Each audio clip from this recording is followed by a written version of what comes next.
Salut, moi c'est Lilian, j'ai 14 ans. Salut, moi c'est Anaïs et j'ai 11 ans. Alors nous, d'habitude, on vit plutôt là, entre neige et montagne, à Chamonix.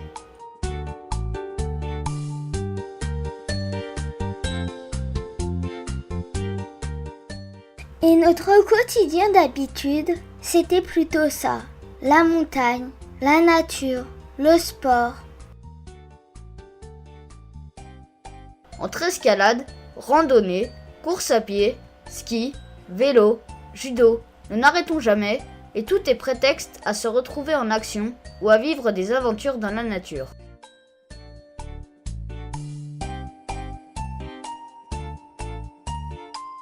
Oui, mais cette fois, c'est à une aventure bien plus grande que nous vous convions puisqu'à l'été 2019, nous sommes partis en Inde et nous nous proposons de vous emmener avec nous.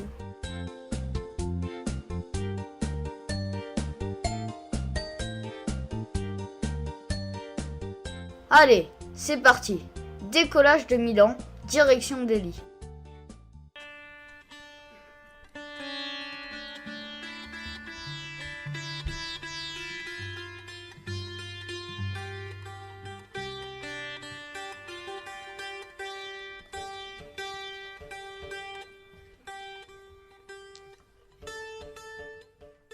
Et là, ce fut le choc, comme cela, brutal. D'un coup, le bruit, le monde et les odeurs. On nous avait promis le dépaysement, nous atterrissions dans un autre monde.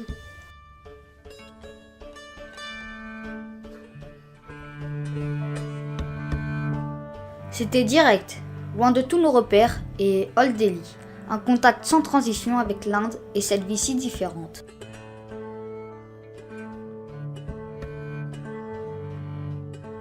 Partout, des hommes et des femmes, des tuk-tuk, des vélos, des voitures, des bus, des vaches et une anarchie complète si différente de notre quotidien habituel.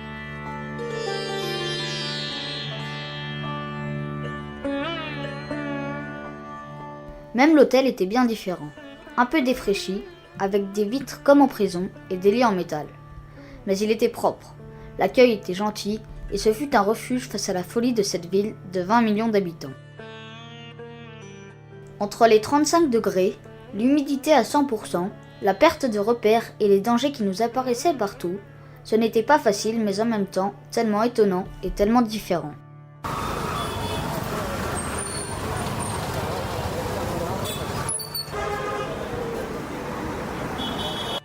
Ici, très vite, il nous fallait sortir de nos pensées d'occidentaux et juste nous fondre dans ce décor en mouvement.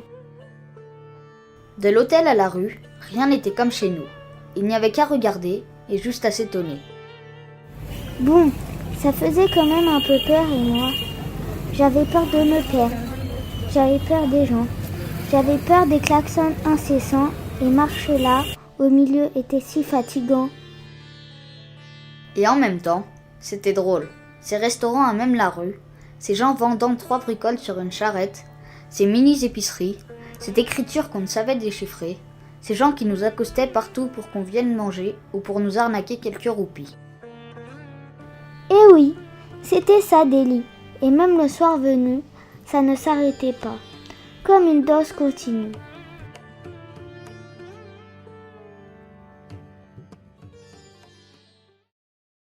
Ah bah là on est naze, c'est la fin de la journée, c'est ça.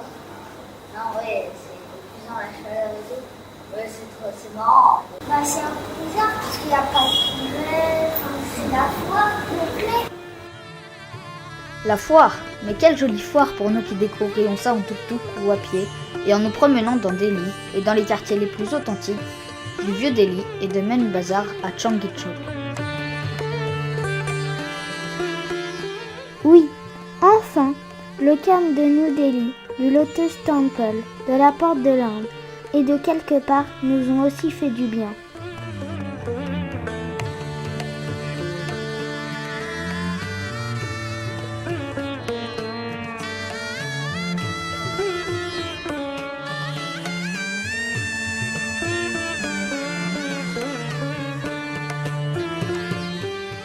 C'est vrai, mais quand même, l'ambiance de l'Inde, cette folie et ce bordel indescriptible, les joies de cette pluie chaude de la mousson et de la circulation en tuk-tuk dans les ruelles étroites. C'est au cœur du vieux Delhi que nous l'avons trouvé. Bon, ok, je suis d'accord, et même si sur le coup, j'y ai trouvé difficile, j'y retournerai bien et je vous propose de vous immerger un peu dans ce qu'on a vécu.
Ouf, le retour à l'hôtel nous offrait de temps à autre un moment de calme pour se reposer et se remettre, pour découvrir aussi les douches à seau et à l'ancienne.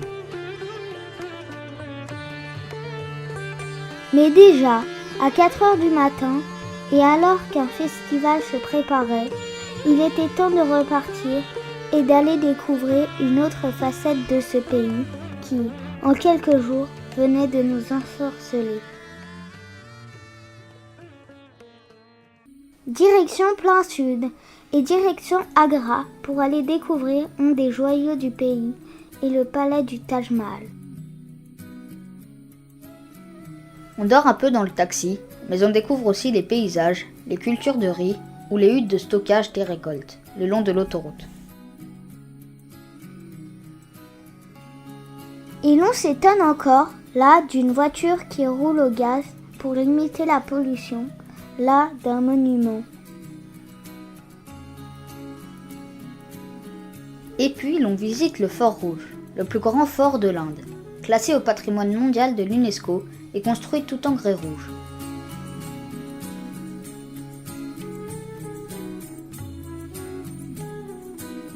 Un lieu de visite incontournable pour nous, mais aussi pour les locaux qui viennent admirer cette construction qui aura pris 8 ans, embauché 4000 personnes et aura été achevée en 1573.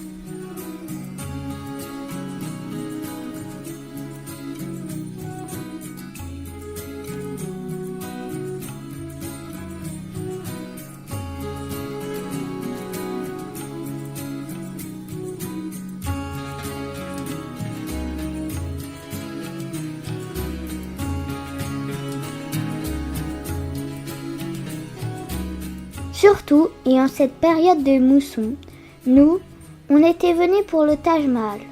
Alors, pour avoir une chance de le voir avec peu de monde et dans une belle lumière du matin, départ à 6 heures, au milieu des singes et des premiers visiteurs pour ce si beau palais.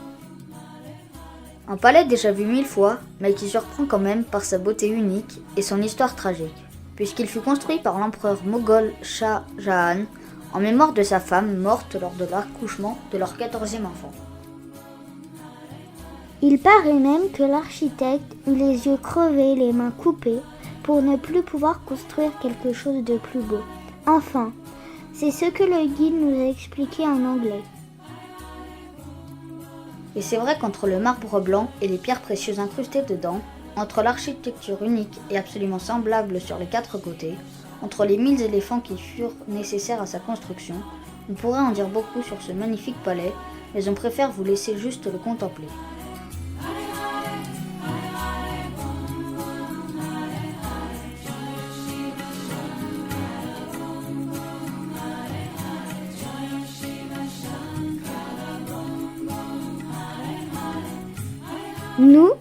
Nous avons été émerveillés. Un bel apaisement après Delhi et de quoi vivre une toute première étape vers la sagesse de l'Inde.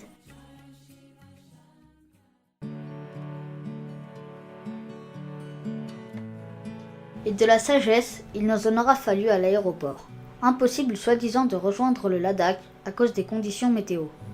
Revenez simplement demain. Mais là, il n'y avait plus de place et il fallait cette fois revenir dans 3 jours. Alors que le programme était serré, c'était dur à admettre, mais nous n'avions pas le choix, juste à nous adapter.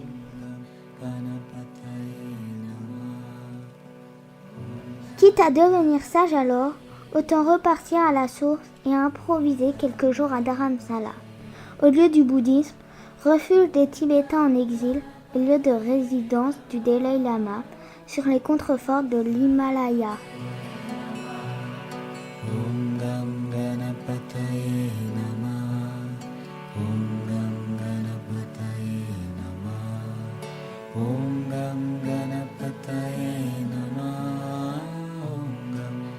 Ici, c'était encore un autre monde.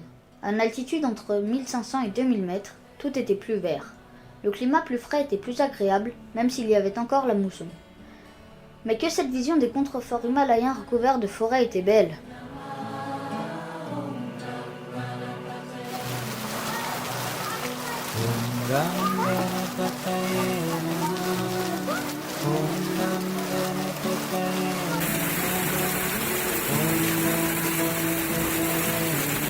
Surtout, tout était plus calme, plus apaisé, et nous faisions la rencontre de nos premiers moines, de nos premiers moulins à prière, et de ces Tibétains courageux exilés et acceptés ici, avec la bienveillance d'un pays où toutes les religions sont possibles. Dans toute la ville, des drapeaux à prière flottaient accrochés aux maisons. Les nonnes et les moines allaient et venaient indifféremment, et le monastère central se dressait fièrement au milieu des échoppes tibétaines où l'on trouvait Bouddha, drapeaux et colliers à prière. Pour nous, rien de mieux que l'hôtel Tibet. Un hôtel avec une partie des recettes versées en soutien de la cause tibétaine, et un hôtel surtout tenu par des Tibétains et où d'autres venaient manger.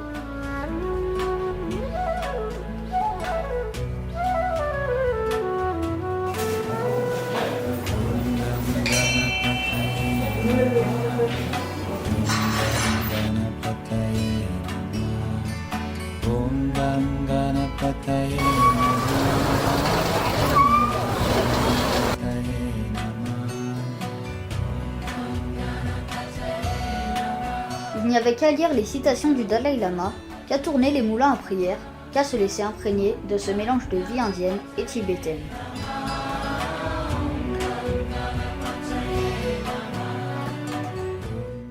Au lieu du yoga et de la méditation, la nature était proche pour nous y ressourcer. Dans des forêts de cèdres, accompagnés des singes, dans des centres apaisés où certains s'arrêtent quelques jours, ou bien plus, pour apprendre la spiritualité et élever leur esprit.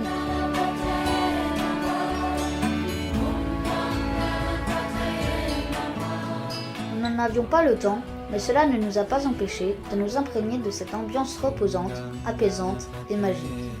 Sur ces versants boisés, nous trouvions le plaisir simplement d'être là, joie de l'instant présent et de la contemplation. Était-ce le bouddhisme qui s'emparait de nous ou le voyage qui nous faisait voyageurs de l'instant? Nous ne le savions pas, mais peu nous importait.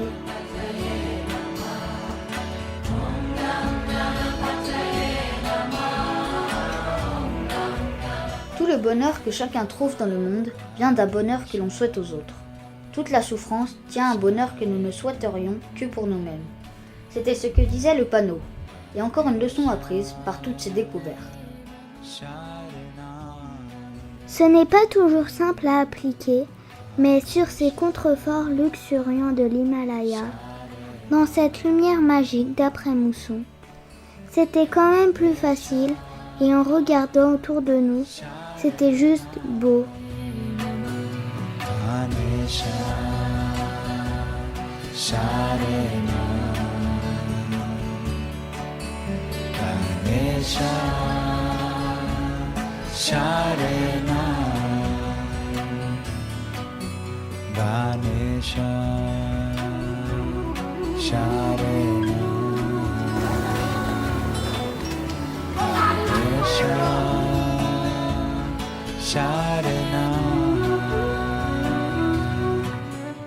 Pour jouir d'une vie heureuse, la clé est l'état d'esprit, dit le Dalai Lama.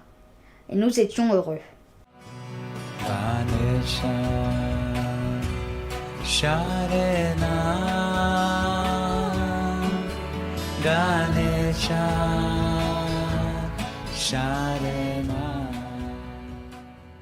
Heureux finalement d'être juste dans cette ville, de soutenir les réfugiés du Tibet par quelques achats et de finir par visiter le palais du Dalai Lama.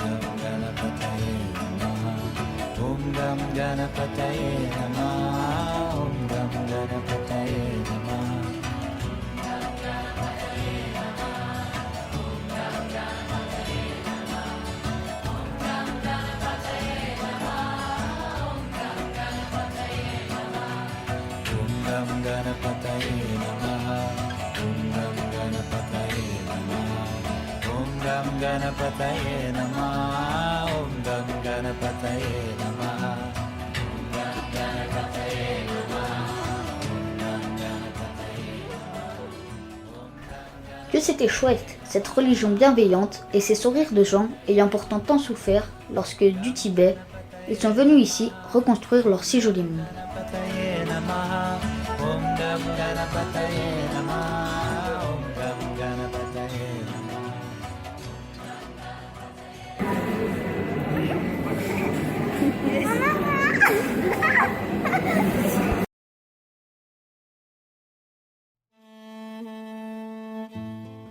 Mais cette fois, il était temps de rejoindre le Ladakh et cette ville de lait dont nos parents nous avaient parlé.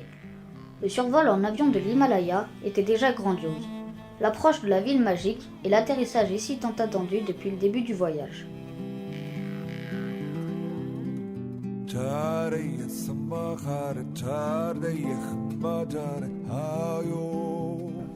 Nous y étions, dans ce Ladakh que nos parents avaient découvert il y a plus de 15 ans et qu'ils voulaient nous faire découvrir. Que c'était beau, grand, immense, mais aussi apaisant et serein.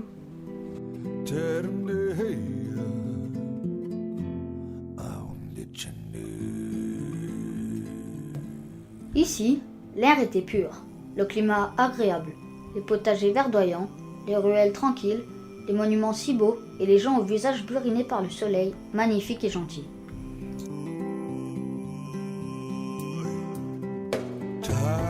Nous retrouvions les moines, les drapeaux à prière, mais aussi les Ladakhis, aussi jolis sourires, vendant leurs productions dans la rue principale, piétonne et si paisible.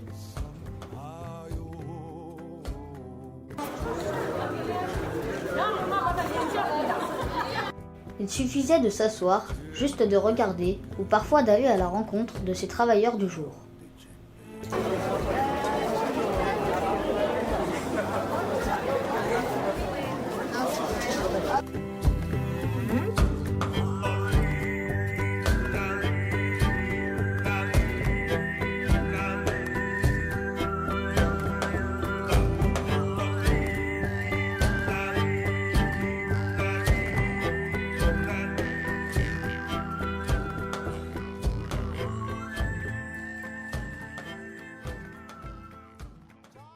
La vie est un mystère qu'il faut vivre et non un problème à résoudre.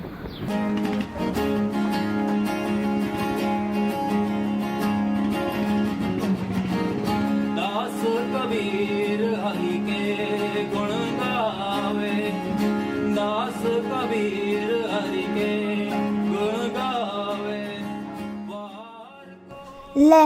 C'était cela, et une belle ambiance, si joyeuse et sereine, jusque dans les restos, ou bien dans les palais. De la beauté du monastère surplombant la ville, au drapeau à prière. Le bonheur nous gagnait, cela malgré l'altitude, à plus de 3500 mètres.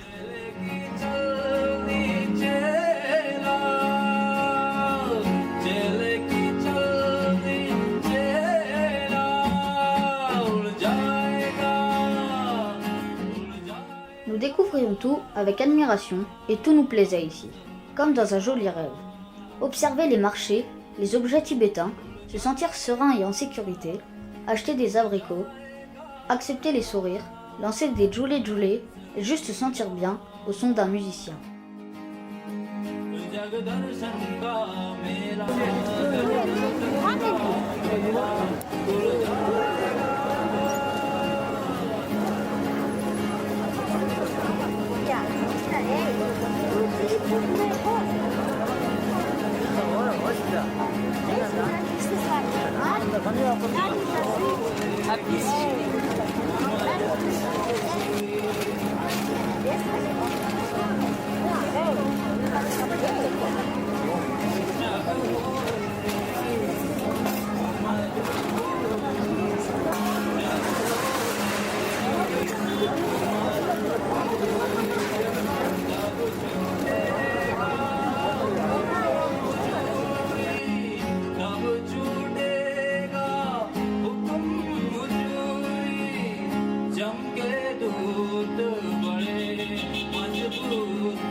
Pour planifier le voyage, nous rencontrons Tundup, l'homme au si grand sourire qui déjà avait guidé nos parents il y a 15 ans et qui, dans sa petite agence de trek familiale, était toujours aussi bienveillant.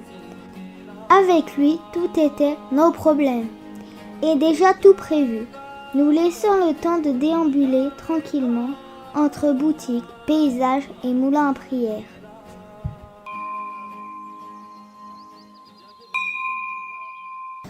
If you want to be happy, practice compassion. La visite des monastères, tout autour de l'Aix, fut une belle occasion de s'acclimater à l'altitude. Nous en ressentions quand même les effets, même si nous n'étions pas malades. Ce fut l'occasion aussi de parcourir ces immenses vallées, parfois si rocailleuses, parfois si verdoyantes.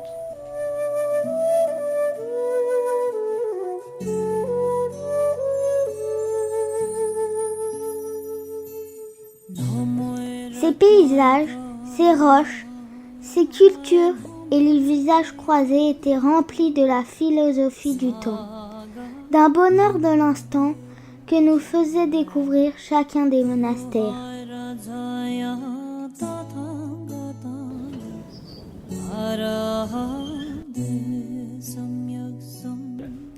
Alchi, Stock, Emis, des endroits incroyables où faire tourner des moulins de prière, ou admirer ces prières s'envoler dans le ciel à l'aide de drapeaux, ou faire le tour de Tsupa que l'on contourne toujours dans le sens des aiguilles d'une montre.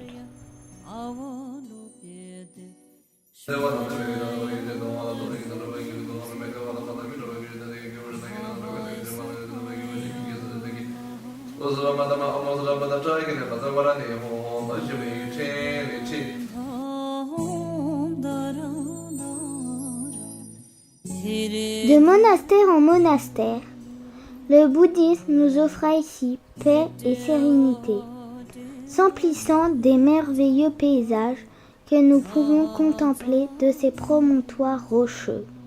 Subissant par contre cette présence de militaires que nous verrons partout est liée au conflit de l'Inde et du Pakistan à propos du Cachemire.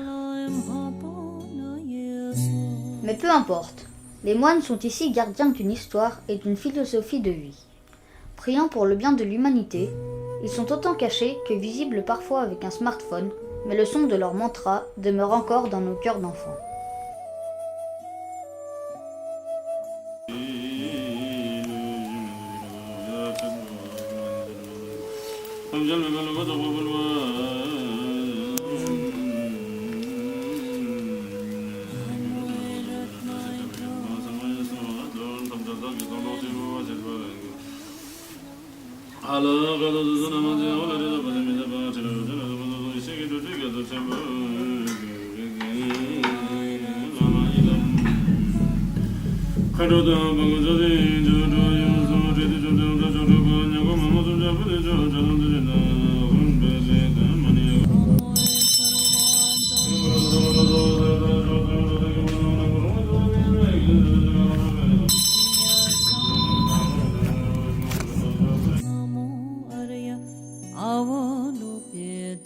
On ne diminue pas le bonheur en le partageant.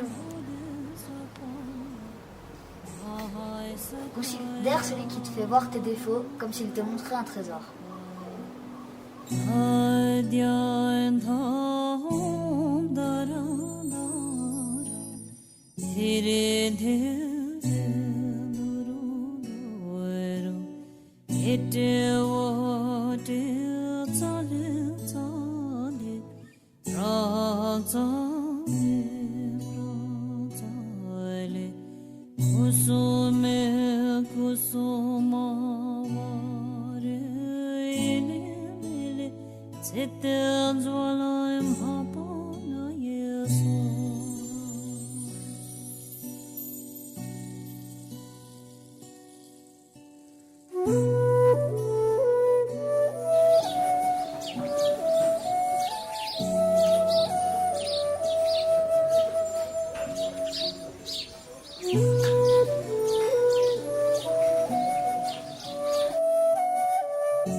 Jusqu'à Lamayuru et Tixey, nous nous laisserons prendre dans cette joie apaisée du voyageur serein. Ici, tout nous semblait hors du temps, comme ces fresques du XIIIe siècle ou ces peintures faites à la main et si pleines de détails.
Et chaque entrée dans un monastère, chaque recoin de celui-ci, chaque point de vue nous offrait des instants de découverte magique. Jusqu'à cette cérémonie des moines à laquelle nous assisterons sans pouvoir la filmer, mais où nous verrons l'ensemble de la communauté religieuse de Lamayuru prier et chanter ensemble, jusqu'aux plus jeunes, des moinillons âgés de 6 ou 7 ans.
C'était tout cela le Ladakh, mais aussi un lieu de trek exceptionnel au milieu de l'Himalaya, avec des parcours retraçant la vie des villageois et permettant d'aller de vallée en vallée, de village en village.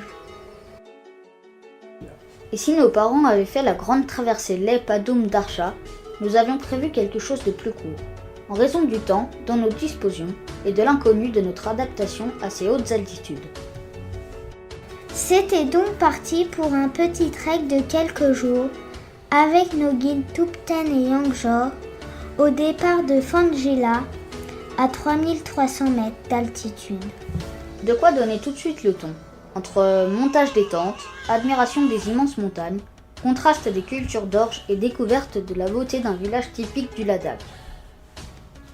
Que c'était beau, grandiose, unique, avec une modestie des habitations et l'humilité des sourires des villageois, qui contrastaient tellement avec le gigantisme de cette vallée. Pour nous, tout s'annonçait bien et la découverte des alentours du village annonçait déjà des marches grandioses alors que nos guides se montraient des cuisiniers hors pair, tellement attentionnés.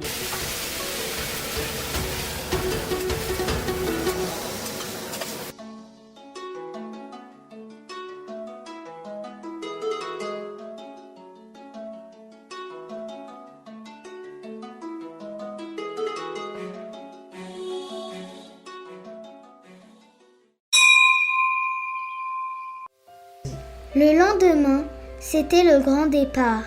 Younes, le horseman, nous avait rejoints et l'organisation était bien rodée pour répartir les bagages sur 4 jolies ânes.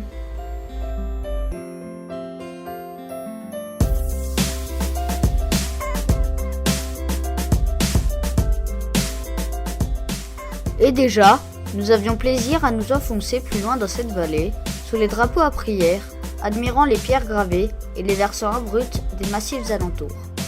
Nous quittions un village pour en rejoindre un autre par des chemins de traverse, en longeant la rivière qu'il fallait très souvent sauter et traverser.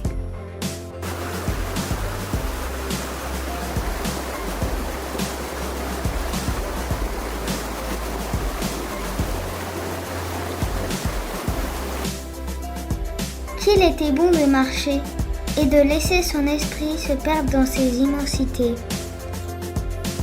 Qu'il était bon de marcher pour découvrir ici une fleur, là des prières, là un nouveau village.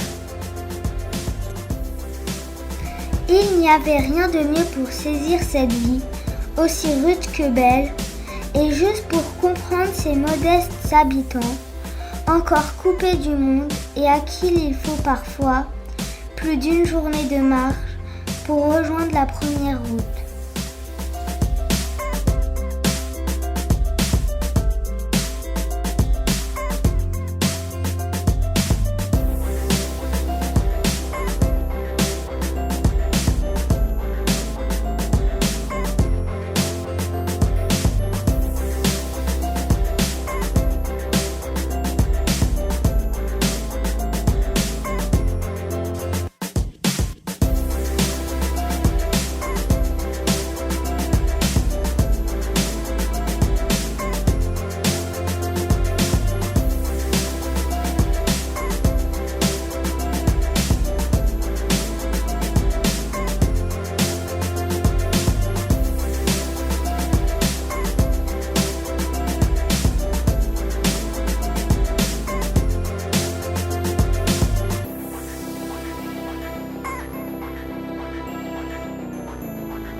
Le génépi poussait partout, les canaux irriguaient les villages et les cultures, et le sentier semblait nous mener vers l'infini. C'était de bonnes journées, mais arrivés au camp, le thé nous attendait et nous pouvions jouer, courir aux alentours, ou juste nous poser et regarder autour avec curiosité. Et déjà, on savait que le soir venu, on mangerait comme des rois, perdus en pleine montagne et presque à 4000 mètres.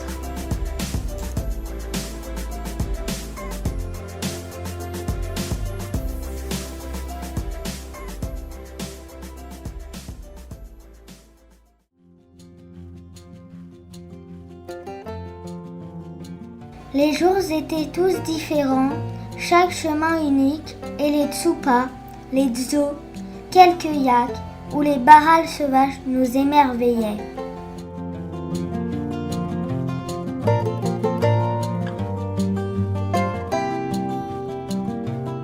Il n'y avait pas grand monde, et juste un beau berger qui nous offrit le thé et un peu de tsampa, comme une vraie leçon de vie.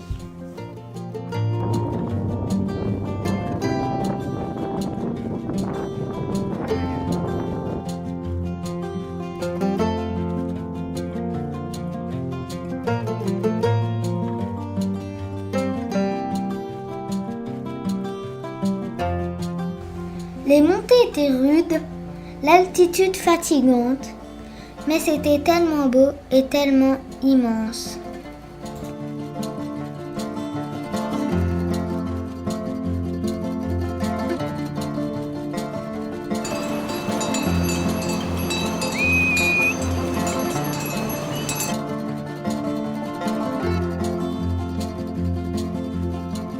Il n'y avait qu'à marcher donc et à vivre l'instant, face à la faune locale ou face à ces sommets à plus de 6000 mètres.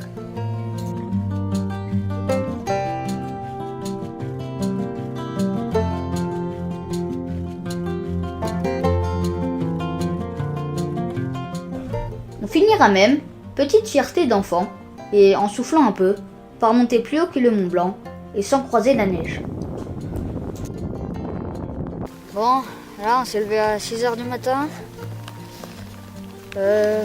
On a monté un col de 600 mètres de dénivelé.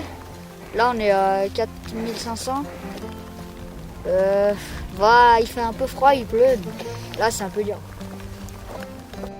Il n'y avait rien d'austère, mais que de la magie, dans ces Edelweiss s'accrochant aux rochers, dans ces brumes agrippées au sommet.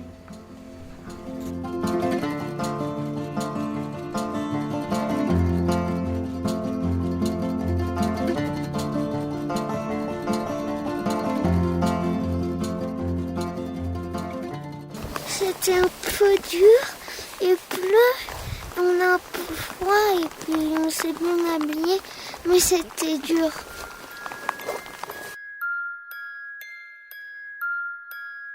De Fangila à Chiling, nos pas se sont inscrits dans ces montagnes colorées, dans ces infinies vallées ou dans ces villages isolés comme Inju ou Sunda Shemno. De montée en descente sur de si beaux sentiers, nous gagnerons presque le ciel, au niveau du col de Duntunchela à 4620 mètres, ou de celui de Konskela, col à 4900 mètres. Il fera tantôt beau, tantôt gris, tantôt chaud et tantôt froid, et il tombera même quelques averses. Ce sera parfois facile, parfois beaucoup plus dur, dans des montées très raides. Ce sera parfois drôle d'enjamber un ruisseau, parfois plus inquiétant vu le courant de la rivière.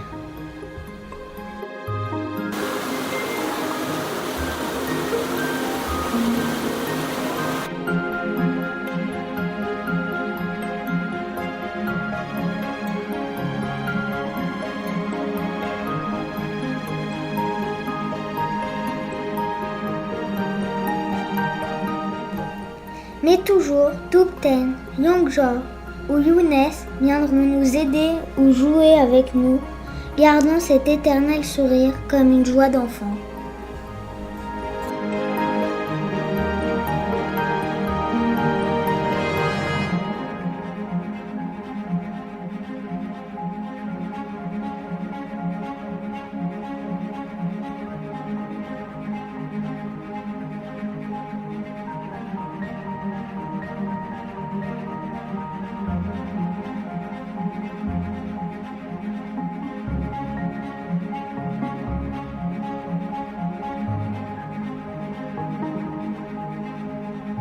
Cette montée était vraiment très dure, très raide et avec un chemin qu'on voyait pas trop, donc on était un peu tout droit et c'était très fatigant.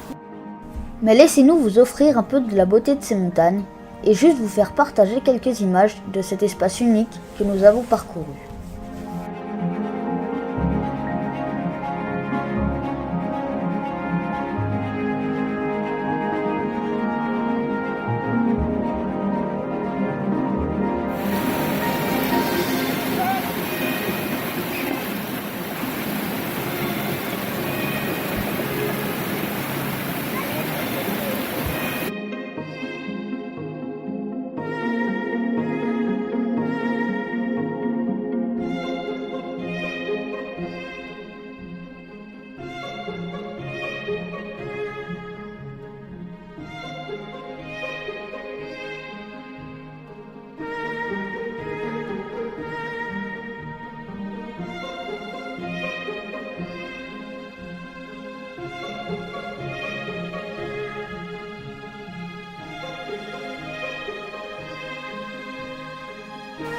양말은 뒤로 양 장롱도 똑같은 거는 장롱도 아기는 내가 잡아당서 죽은 집이로 만족 살래. 맞아.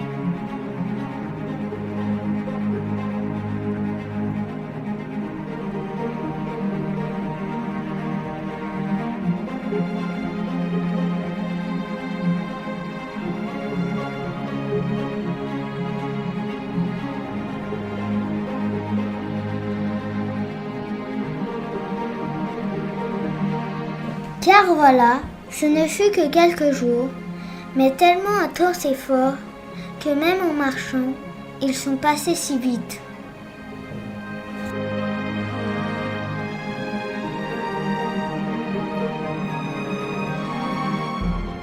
Il y a des moments dans une vie qui valent parfois des jours ou des années. Ce trek, à jamais, restera gravé tant il fut merveilleux.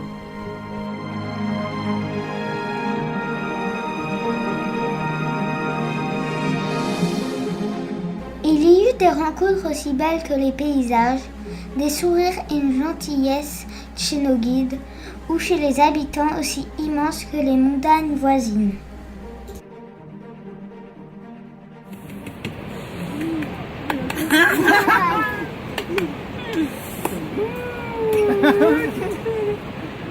바보야 맞았네.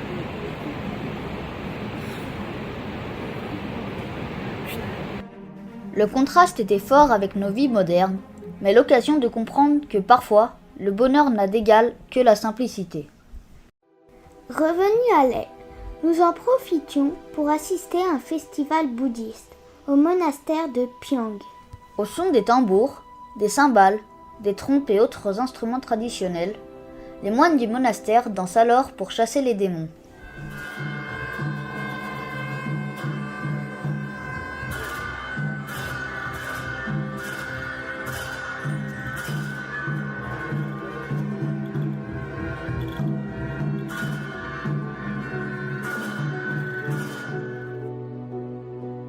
Loin d'être du folklore, ce sont des festivals importants dans la culture ladakhi, car ces danses sont une projection des méditations effectuées plusieurs jours auparavant, et elles sont toutes porteuses d'un sens précis.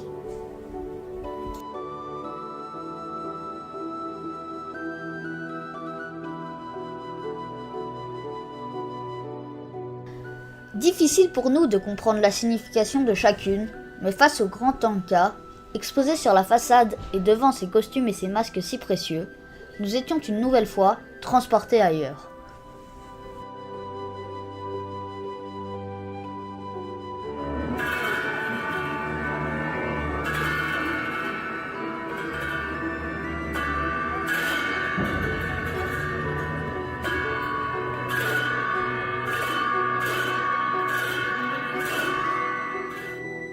Certaines danses évoquent la compassion, d'autres la mort, d'autres les démons, mais même si nous ne percevions pas tout cela, nous n'en étions pas moins très respectueux de la magie de ces coutumes. Nous avons même fini avec des moines jouant les clowns, heureux de brandir les offrandes et les billets lancés par la foule.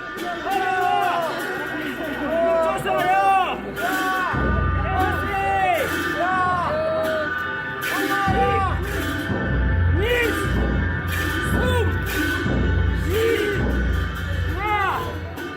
C'était aussi ça, le Ladakh, et des moments parfois tellement improbables.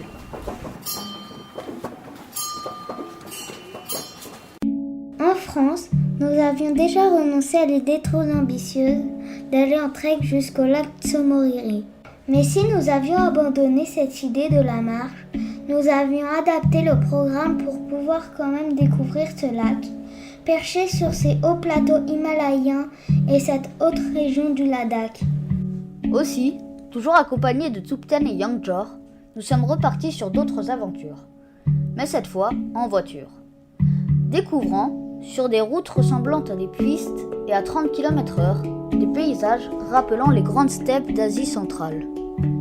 Nous avons ainsi traversé des paysages tous plus immenses et incroyables les uns que les autres.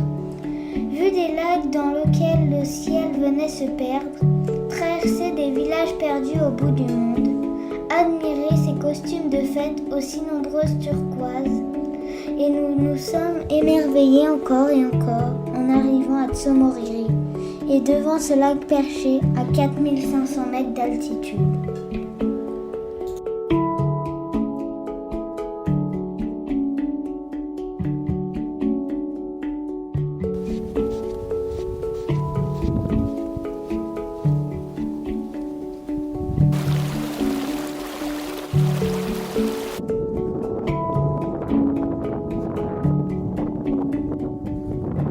Le ciel nous a ce jour-là offert des lumières somptueuses, comme si nous avions atteint l'infini d'une fin du monde où le soleil, les tempêtes, les nuages, la pluie et le vent se seraient donné rendez-vous pour former le plus beau des décors.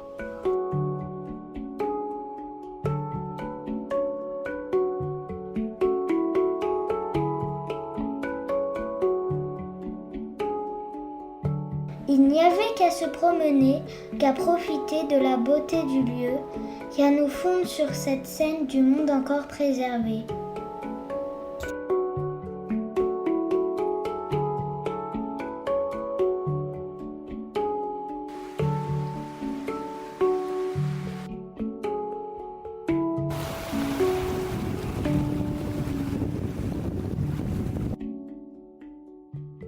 Nous étions seuls. Personne à l'horizon. Le versant d'en face était interdit à tout le monde pour des raisons militaires. Et au loin, les sommets enneigés marquaient la frontière de la Chine et de la province du Tibet.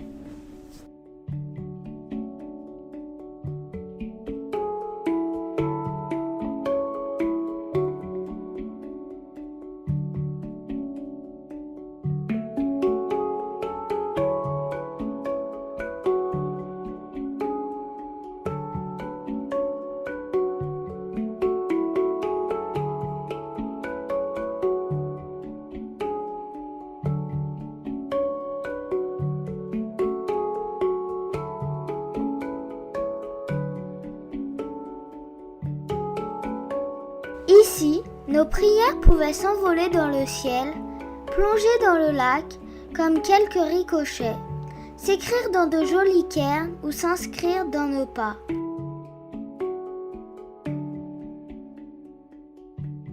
Mais ces prières étaient modestes, juste une envie de rester là, encore et encore, et d'en profiter, conscients de la chance que nous avions de voir ça.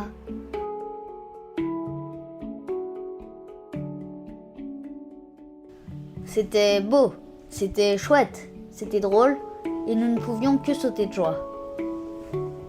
1, 2.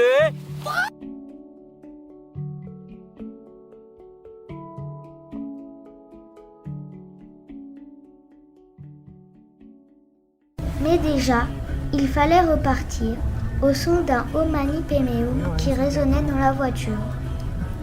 D'autres découvertes, d'autres merveilles et un autre lac nous attendait plus loin.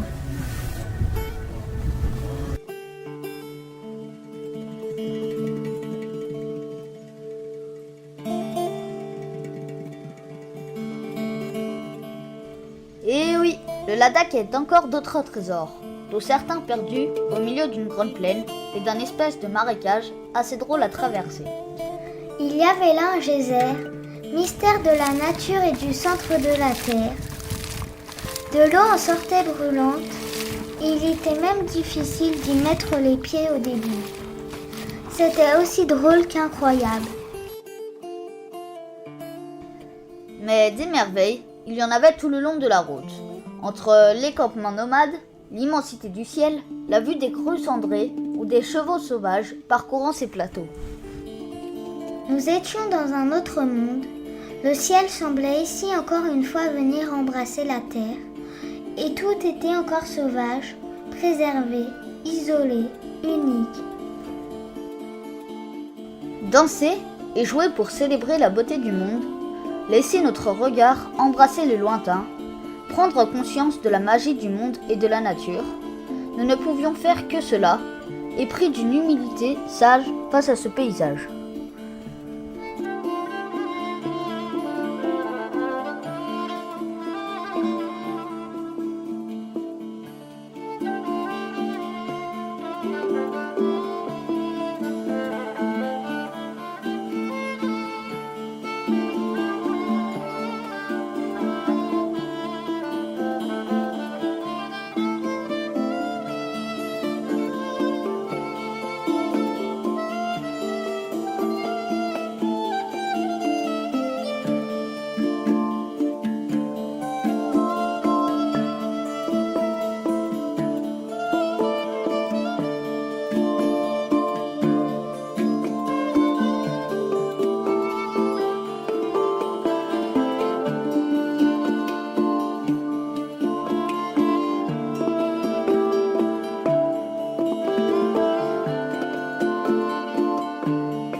Comprenions ici, et au milieu de nulle part, le prix de la vie et celui du temps, mais aussi toute leur fragilité et toute l'importance de juste en profiter.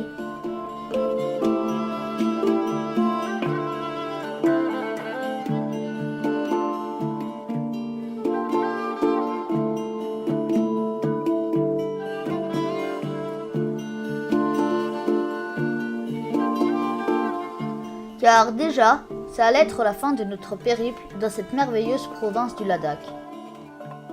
Avec Thubten, Yangjor et le chauffeur dont nous avons oublié le nom.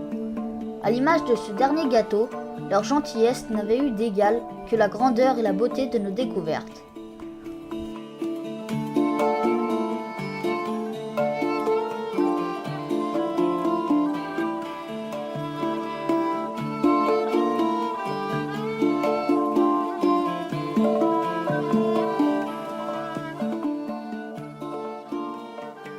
Le dernier matin fut une nouvelle fois exceptionnel.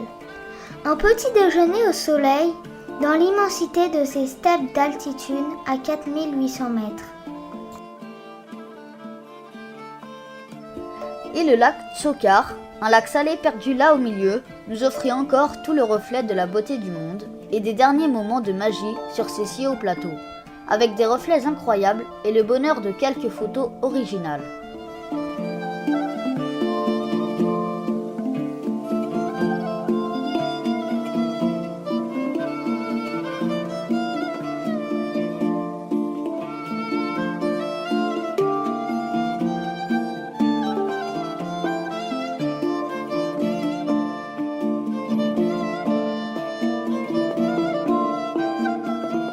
Il ne restait plus que de la route pour rentrer à Leh et un passage exceptionnel du plus haut col du monde, le col de Taglangla, à 5359 mètres. Ce sera notre record d'altitude et encore une fois, un lieu étonnant avec tous ces militaires se rendant sur les frontières voisines et voulant se prendre en photo avec nous.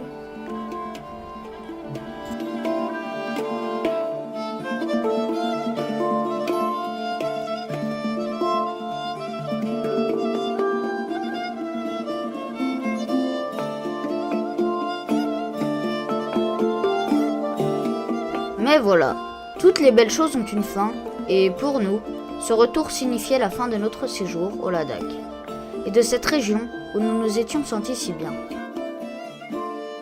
Nous emportions 1000 rêves, 1000 sourires, 1000 souvenirs, et cette promesse un jour de revenir.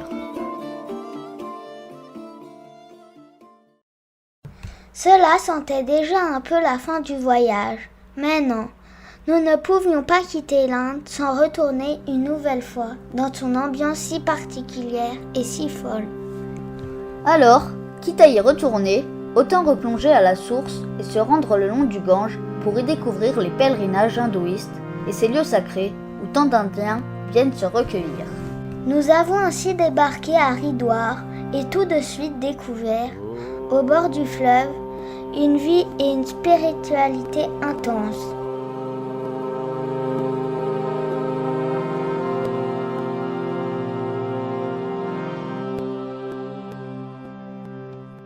Dans toute la ville, il y avait une ferveur, des pèlerins, des marchands, des sadhus et déjà une présence forte de la religion. Et oui, l'Inde, c'est aussi l'hindouisme. Cette religion pratiquée par 80% des 1,3 milliard d'Indiens. Et un ensemble de lois et de pratiques qui organisent la société, la morale générale et les devoirs de chacun. Arrivés sur les Ghats et le long du fleuve, nous découvrions cela dans une dimension énorme, avec des centaines, peut-être des milliers de personnes, tous réunis là, autour du fleuve sacré.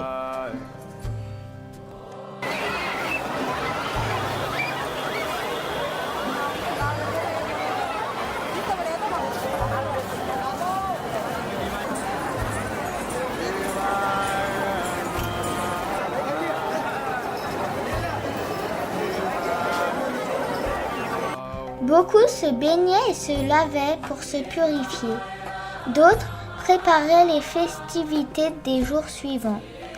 Et nous regardions tout cela, à la fois curieux, étonnés, mais aussi avec un peu d'appréhension face à tout ce monde. Cette dévotion était aussi folle que respectable, même si parfois elle nous effrayait, quand certains s'élançaient en nageant dans le Gange en manquant de se noyer, ou que d'autres rasaient les cheveux de leurs enfants pour mieux les offrir aux divinités.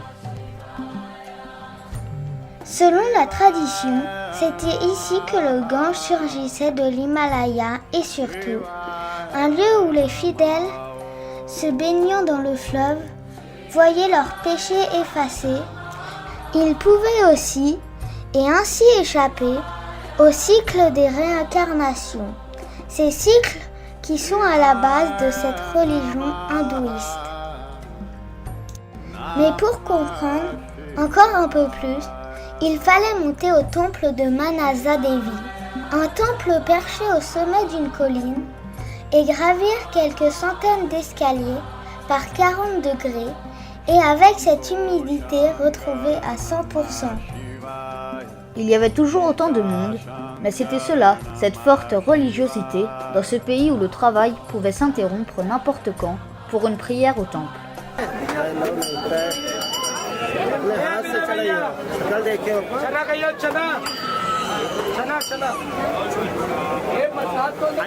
La foule était le symbole de cette dévotion, et il fallait suivre le mouvement pour finir par faire la queue, pour avoir cette chance de faire une offrande au Dieu. On pouvait alors être béni ou simplement apercevoir ce qui pour nous n'était qu'une statuette, mais qui pour les hindous représentait un Dieu si important à honorer. Mais tout ce monde et toute cette folie pour un temple et un dieu, ça faisait peur quand même, et c'était impressionnant. C'était cela Haridwar, une ville de pèlerinage, une ville sacrée, une ville de dévotion, une ville pleine de lieux de prière et de recueillement.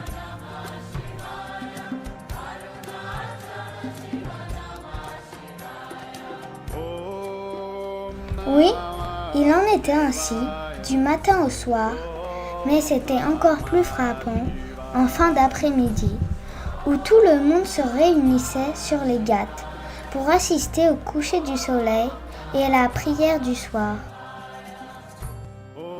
On vous laisse découvrir cette ambiance unique de la fête des Lumières que nous avons découvert là-bas.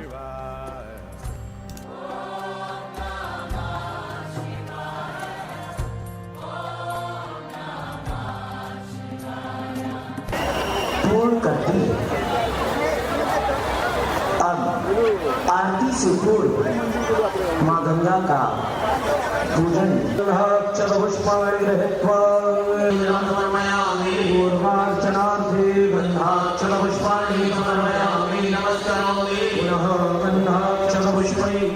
Ici, Vishnu aurait laissé son empreinte, alors on se laisse bénir par le feu. On prie, on chante et on lit des textes sacrés pour avoir une vie meilleure. Et puis, au bord de ce Gange, on multiplie les offrandes avec des bougies et des fleurs dans de petites corbeilles que le courant emporte.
Nous assisterons à tout cela un soir, mais il en est ainsi tous les soirs et jusqu'au feu d'artifice qui vient marquer la fin de la fête.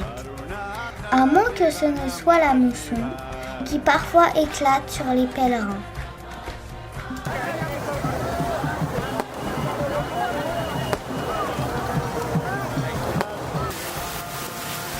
Ce jour-là, elle tombera juste après la cérémonie pour nous faire rentrer et nous inviter à suivre le chemin des pèlerins encore un peu plus haut vers d'autres sources.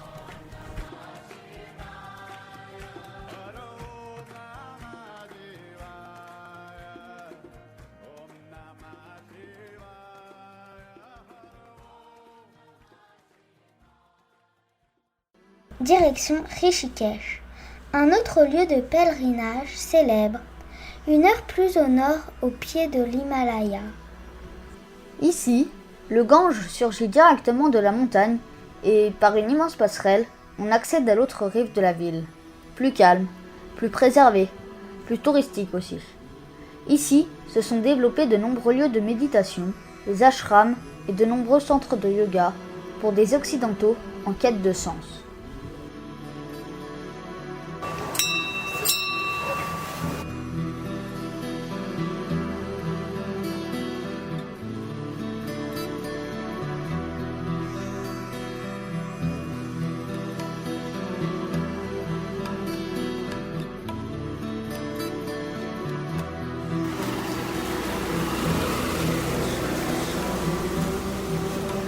Et c'est encore différent, une autre ambiance, d'autres découvertes, d'autres paysages, mais toujours en direction des Ghats, une foule de pèlerins qui viennent vivre ici la prière des Lumières de façon plus intime.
Ici, ce sera moins impressionnant au niveau du monde, mais tout aussi fort au niveau de la spiritualité.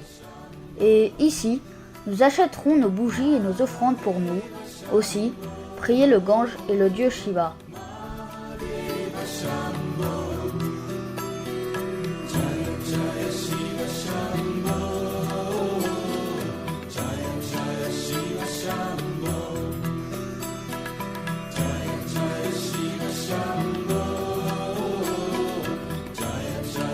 Oui, ici, nous allumerons une bougie, comme les locaux, une lumière porteuse de nos rêves d'enfants, que nous déposerons dans ce fleuve magique pour qu'elle emmène nos espoirs.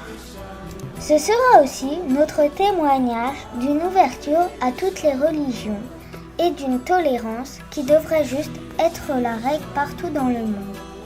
Nous finirons même par tremper les pieds dans ce fleuve avant de repartir, saluant un dernier sadhu pour faire nos bagages et déjà penser à Delhi et à notre retour en France.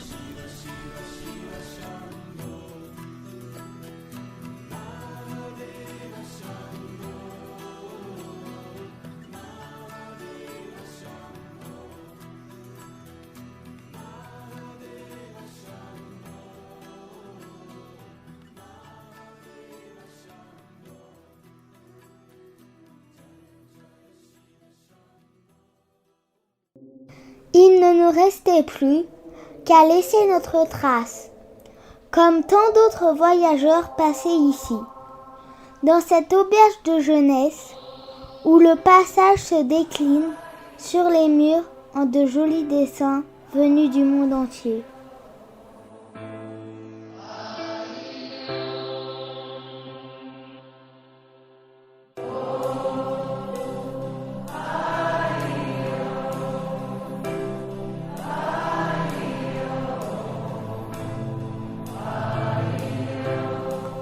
Nous avions une sensation bizarre, avec d'un côté de la joie de voir notre maison et la France au loin se profiler, mais d'un autre côté de la tristesse, déjà, de quitter tout cela.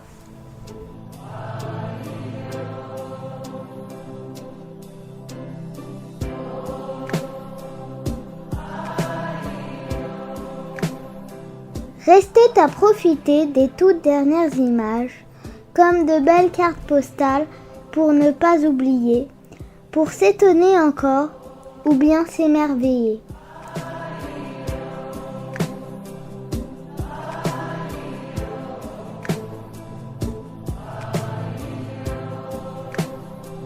Un dernier petit chai au passage à Delhi. Il était temps de rentrer, le cœur rempli de cette extraordinaire aventure, l'âme pleine de belles émotions, le sac avec quelques souvenirs pour ne jamais oublier.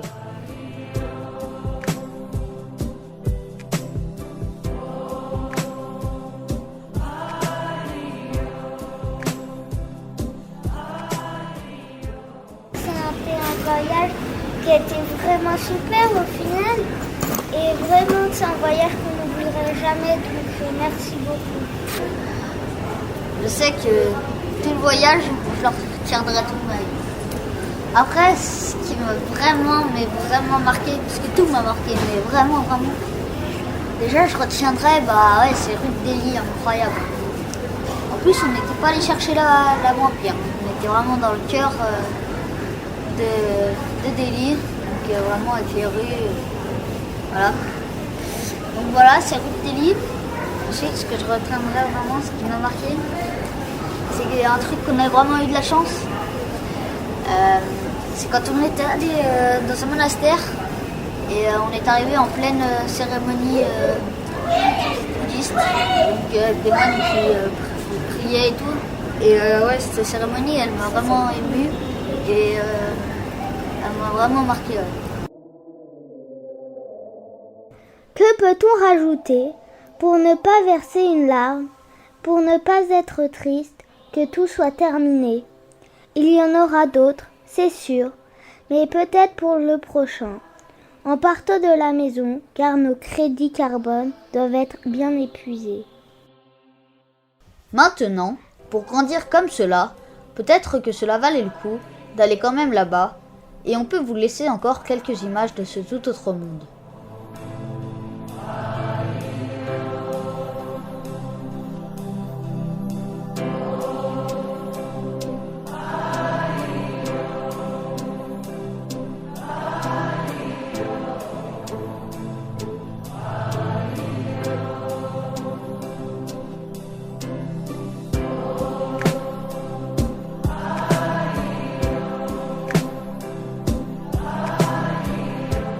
Merci à nos parents de nous avoir emmenés et fait vivre tout cela. Merci à vous de nous avoir regardés et suivis tout là-bas.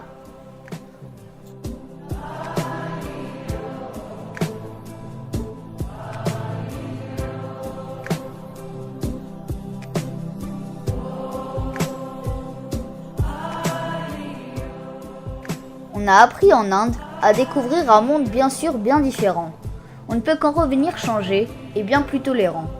Et on vous souhaite de l'être envers les religions, envers les coutumes, ou juste envers les autres, car derrière chaque image, derrière chaque paysage, ou chaque façon de vivre, il y a des gens comme nous, amicaux et gentils, et de véritables merveilles. Trésor du bout du monde, ou juste du pas de la porte, n'y a-t-il rien de plus beau que l'immensité et la beauté du monde pour nous qui sommes enfants? N'y a-t-il rien de plus beau qu'un monde de paysages, qu'un monde de rencontres, qu'un monde de sourires? Et laissez-nous, en conclusion, juste vous les offrir.